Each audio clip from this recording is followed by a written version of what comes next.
What do you want from a game? Now, for most people, it would be the social interaction, perhaps the competition.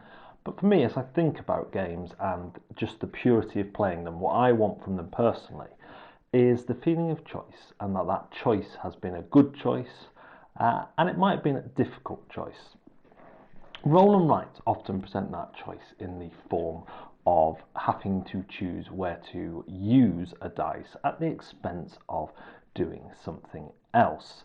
Typically, you'll roll a number that you can use in one puzzle or another, but you won't be able to use it somewhere else. And that's a good choice. It can be a difficult choice if you want to achieve multiple things, and it's borne out. We have two roller rights today that handle that more traditionally and then a lot more loosely. Paper Dungeons is a game I was quite excited to play. It is a game that is scoring well on BGG, and people say that the theme works really well. In the game, you have 6 dice, 3 white, 3 black, and the majority of the symbols on these dice are class symbols. There are 4 classes in the game: your rogue, warrior, druid or wizard, and paladin, I guess. And then on the other side are a skull and 3 feet. You will roll all 6 dice and use the results to fill in 3 actions on your paper sheet. The actions range from leveling up your class to making a potion to crafting a artifact, and of course moving through the dungeon. The dungeon has a semi-random setup, although the traps and the minions will always be in the same place because there is only one type of sheet included. The boss monsters and the walls will be decided by a dungeon card at first. At the start, blah blah blah. And there are various monsters that you can encounter during the game. What is interesting about Paper Dungeons is that the symbols on the dice that you roll matter very little in most cases. The first thing is a skull. If you roll a skull, you have to take damage, and you can't use that for anything else. So you'd put the skull to one side and then you'd use the other dice. Leveling up, you must use the correct colour and symbol for that character, although once you level up the wizard you can use any colour dice, you don't have to colour match. And to craft 4 of the artifacts which give you ongoing or instant powers, you must match the character dice as well, although the colour doesn't matter. Everything else, crafting the remaining 4 artifacts, creating 2 health potions, or moving twice, doesn't require a specific symbol. It just can't be a skull. The other symbol, the 3 feet, lets you move 3 times instead of 2. Now, this freedom of choice creates a real quandary for me. Obviously, some people are loving that, but for me, there's no tension. Not that there's no tension, but there's a lot of tension when I can basically look at 6 dice and say, well, I only have to choose the ones that I want to use specifically. Everything else I can just do whatever I want with. And as the game goes on, the dice that you want specifically become less and less because you've done everything, or you've earned some mitigation of colours.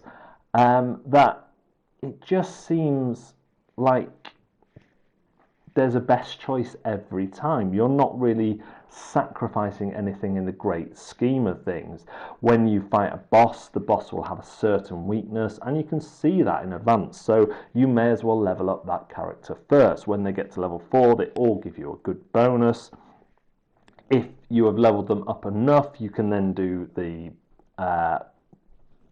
artifact of that type. Some of them are more helpful than others, like being able to jump over water or walk through walls. But at occasional points on the map, you can just fill in an artifact space anyway. So you get this reward where you can create an artifact regardless of rolling a dice. So I tended to use those for the ones that were more demanding, that required certain symbols, so artifacts never really became a problem.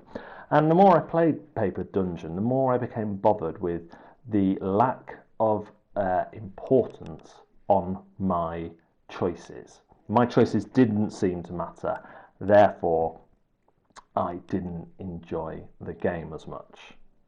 Well, what about Rolling Realms, the new game from Stonemaier Games that was created as a zoomable game in the pandemic and never meant to come to retail? Of course, there was an outcry about that. Come on, Jamie, make it a game. So he did. Well, this is interesting in a number of ways. We have two massive dice here. We have a set of cards for each player, 11 of them, and a set of solo get cards that make the game a golf course. Of course, you can just play solo the normal way too. Now, each of these cards, apart from the general ones that keep track of you as you go through the game, are related to another game in the Stonemaier range. So we have Pendulum, Tapestry, My Little Scythe, The Society is from Red Rising, Between Two Cities, Wingspan, Euphoria, Viticulture, Between Two Castles, Scythe, Charterstone. I do wonder if you'll get these as promos with future copies of games. Like if there's a new Stonemaier game, they might give you a nice little promo that you can add to your Rolling Realm range.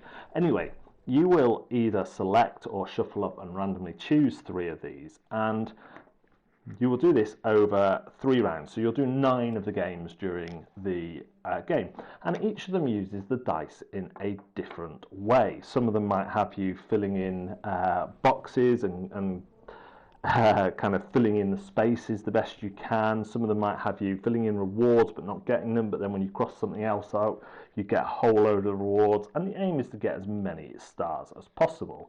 Now, because there are 11 games and you'll choose randomly the 3 ones you're playing, this creates a neat little synergy between the games where you're trying to choose the choices that will give you the most stars overall out of a potential of 18 each round from the 3 games. Sometimes this might mean taking resources in one game. My Little Scythe is an interesting one because it gets you a lot of resources, but it rewards you for having got a load of resources during the game. And resources are great because they give you mitigation of the dice. When you've got those hard choices and you don't know what to do, and you've rolled double 2 3 times in a row, yes, that did happen, you can add numbers to the die. You can add numbers to the die and use that die in a realm you've used before this turn, because every turn you can only fill in each realm card once. So you can't, if I roll a 5 and a 2, I can't use them both in Pendulum unless I use 3 pumpkins. The hearts let you gain another die, so you can potentially fill in all 3 cards, and the coins let you gain another die as well. So you've got 4 chances to get another die in and fill in each card each time. There's a really odd thing in here where any resources you have left are worth 0.01 of a point. So you kind of top them up as well if they're unused. And then they all get rubbed off. You work out your score, you write it down, all get rubbed off, bang, 3 more cards and you go. This is a much more, in many ways, by the numbers roll and write. It's kind of like your own customizable Ganz Clever themed around Stonemaier Games. But it gives me what I'm looking for in terms of choice. I only have 2 numbers to choose from, but the resources that I build up over the game increase those options. The choices are always really difficult. Do I want to start here? Do I want to secure easy stars along here or save them for later, go for some harder stars? I'm wanting to score at least 10 out of the 18 stars possible, and then the remainder and everything. So you want to be super efficient, and it's just really nice. And for the most part, I really like all the games as well. I think I've seen them all once now. They all fit in well with the source material. You can see where the cheeky nod is towards them, or at least the ones I've played. And yeah, it just feels challenging, but in a good way. I don't have that freedom or lack of choice, as it was for me, that I did in Paper Dungeons. So those are my thoughts on the art of choice, specifically with 2 rolling rights in mind. Really hope you've enjoyed this video. If you have, do like it with a thumbs up or a thumbs down, I don't care. And subscribe to the channel to make me smile just a little bit more. Probably for each subscription I get, I smile roughly 10% more over the course of a day. So do bear that in mind in your charitable giving. We do stream live on Twitch as well. We're starting to do that more and more, video games, and we will be looking to do board games. Now I've improved my streaming camera game. See you next time on Pads and Pawns.